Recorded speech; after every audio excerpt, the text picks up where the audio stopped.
saber cantar e poder através do canto mandar mensagens para o povo escutar. Sinto prazer em viver cantando, já me disseram ser o meu destino. Em meus caminhos só a poesia e da própria vida eu faço um hino.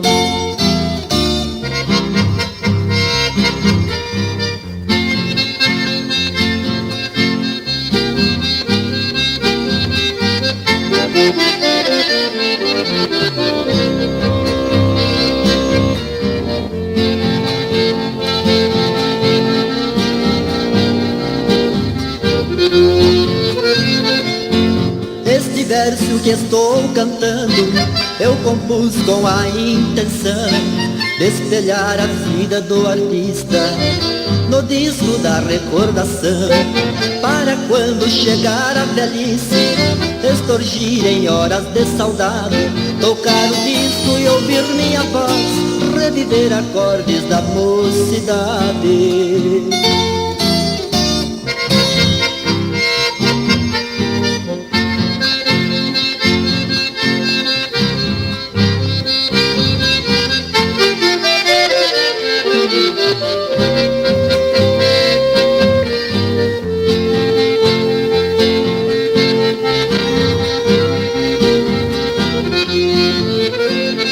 Talvez muita gente não compreenda o motivo do meu proceder, mas quem canta e escreve versos com certeza vai me compreender.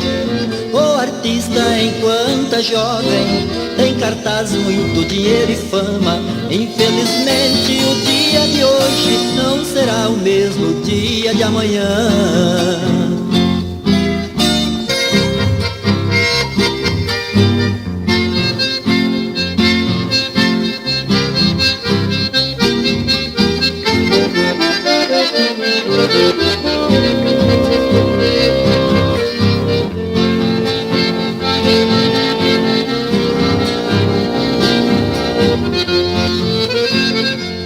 Aos meus colegas que são artistas, esta mensagem eu quero mandar. Vamos cantar as belezas da vida, mostrar o amor que temos pra dar.